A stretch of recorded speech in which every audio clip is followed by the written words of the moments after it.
Bang Hilonggo.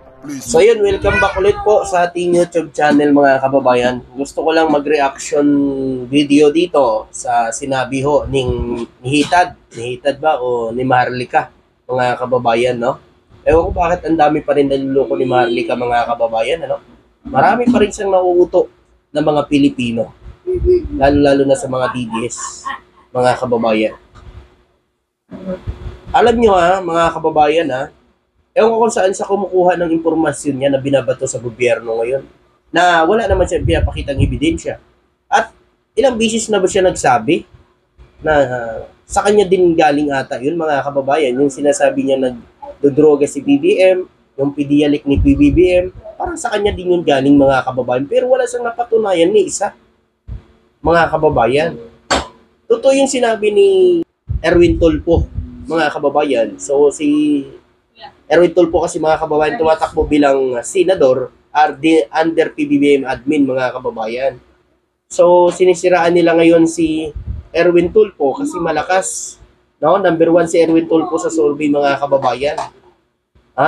Number 1 si Erwin Tulfo sa survey kaya sinisiraan ng mga nasa kabila katulad doon ni Maharlika. Hinahamon naman ni Erwin Tulfo si Maharlika kung talagang matapang siya at talagang para sa bayan yung pinaglalaban niya, bakit ayaw niya umuwi dito sa bansa natin?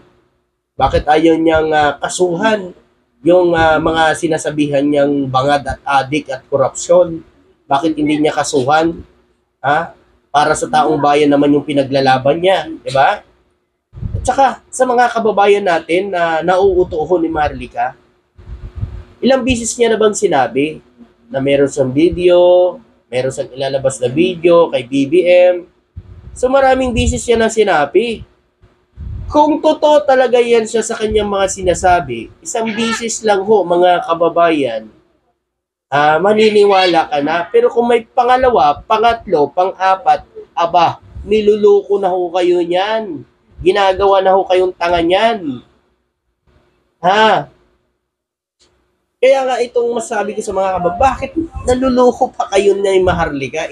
Ilang bisis niya na sinabi yan. Pero never ni isa na napatunayan ni Maharlika. Wala siyang napatunayan mga kababayan.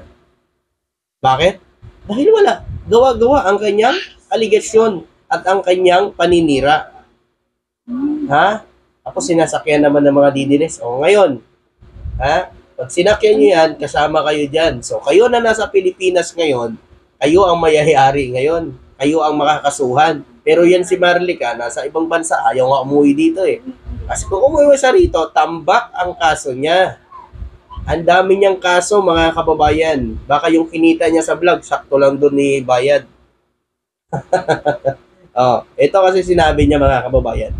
Naghahanda na kung saan pupunta pag sinipa siya ng taong bayan. Saan ba pupunta si BBM? Sino sisipa sa kanya? Kayong mga didiles? Ilang bisis yun na sinabi niya, napatalsigin Pero may nangyari ba? Baka yung pinagmamalaki niyo na naman yung rally po ng INC. Kasi yun po ang sinakyan din ng mga didiles mga kababayan.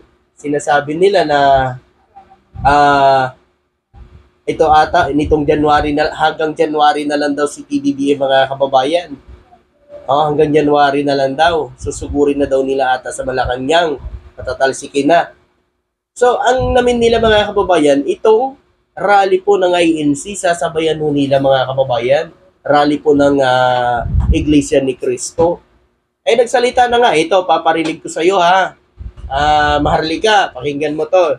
Sinabi ho ng taga-INC, ng Iglesia ni Cristo.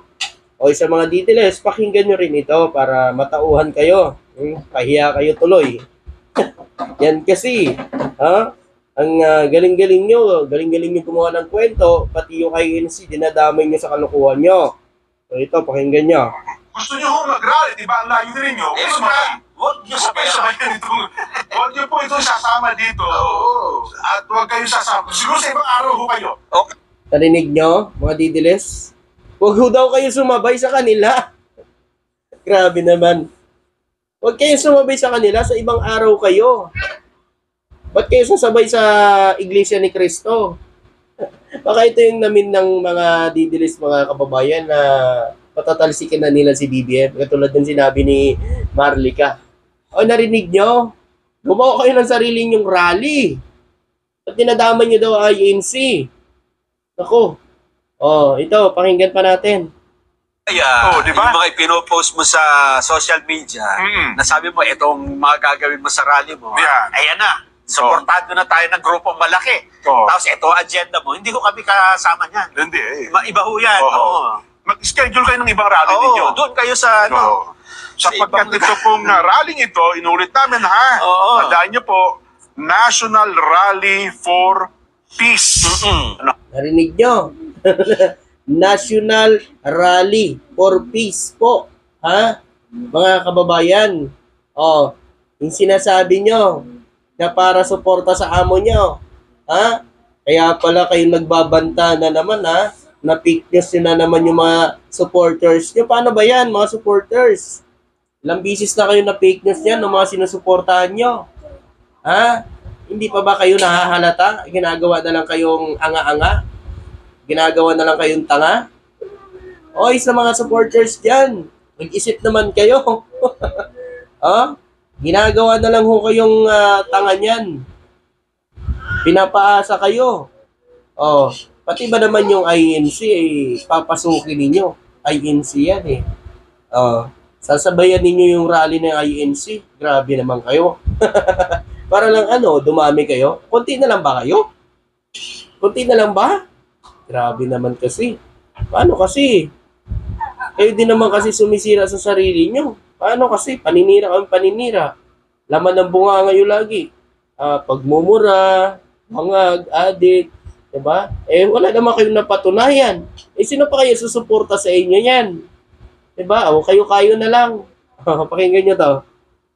Para po ito sa kapayapaan, hindi po para sa injustice o ano pa man, ibagsak sa ganito, i-impeach sa ganito. Hindi po. Narinig nyo?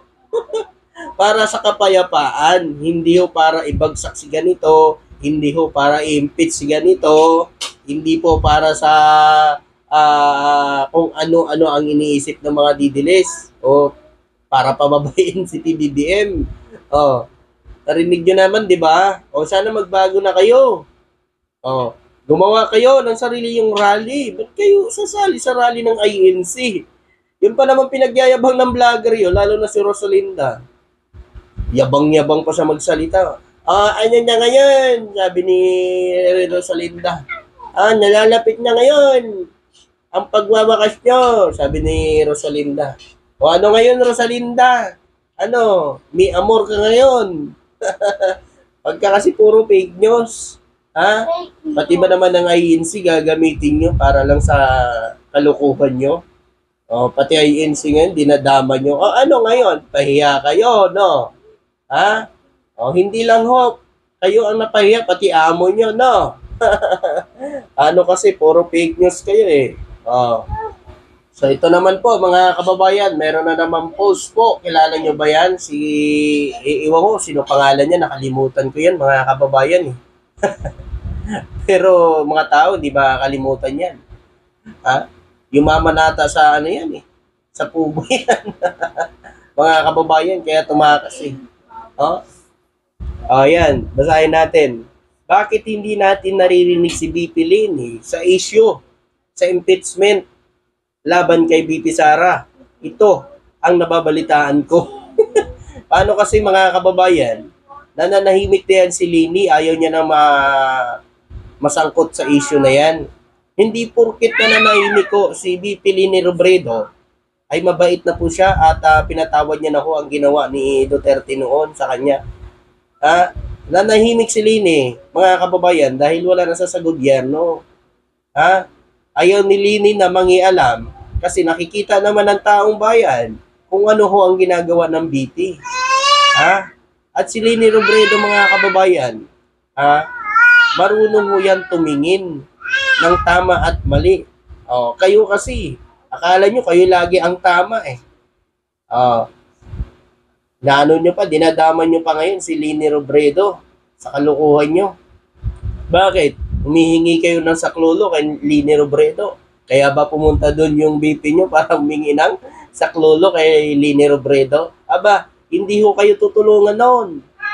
Mga kababayan, VP Lini Robredo, tutulong sa inyo. Naku po, kung matatandaan nyo lang kung paano niyurakan at siniraan ng kanyang ama, si VP Lini Robredo noon. Ngayon, tutulong si VP Lini kay Sara para hindi ma-impeach. Asa pa kayo. Biruin nyo nga, yung mga kakamping vlogger, kung susuporta yan sa impeachment, hindi susuporta sa impeachment ni Sara, naririnig mo ba sila na nagbablog ngayon na hindi impeach si Sara? Puro impeachment ni Sara ang kanilang binablog.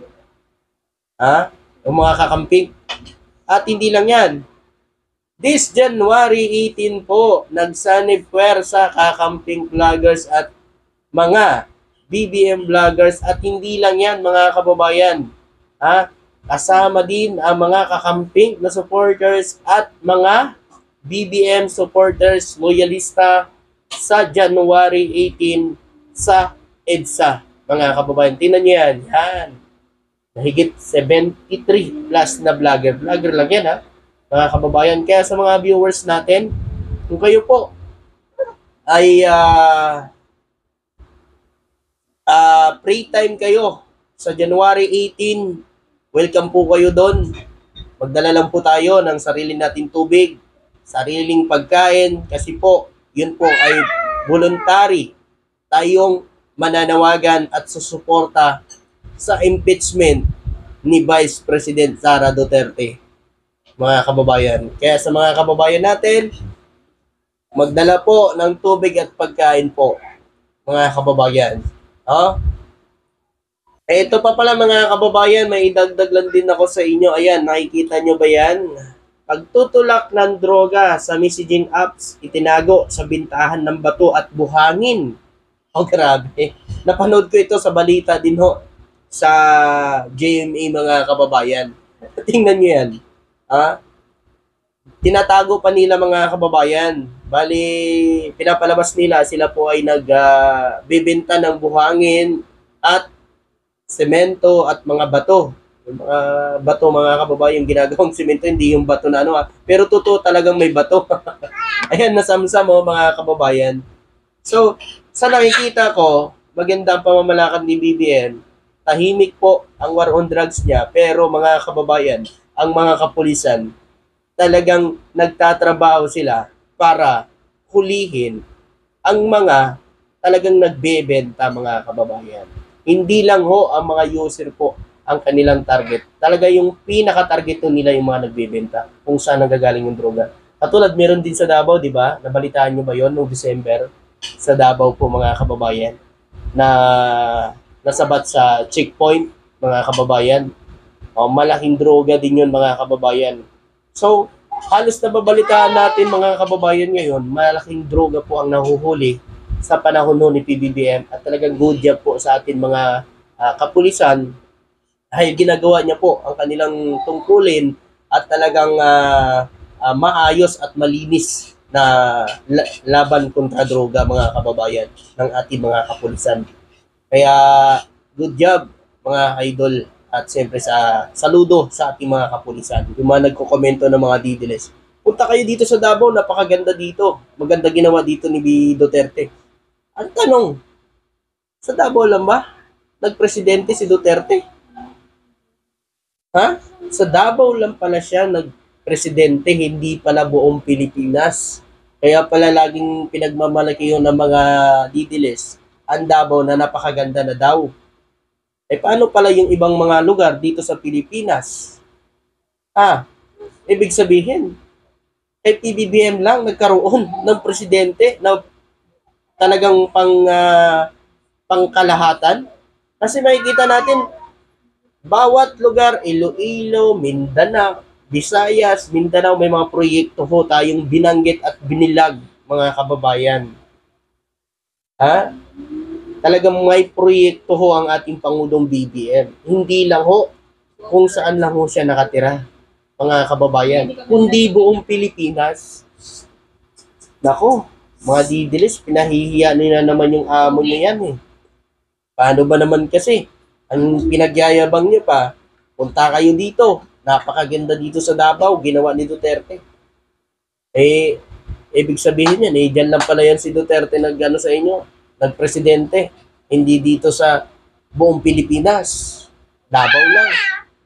Kasi Davao lang ho eh, yung pinagmamalaki ninyo.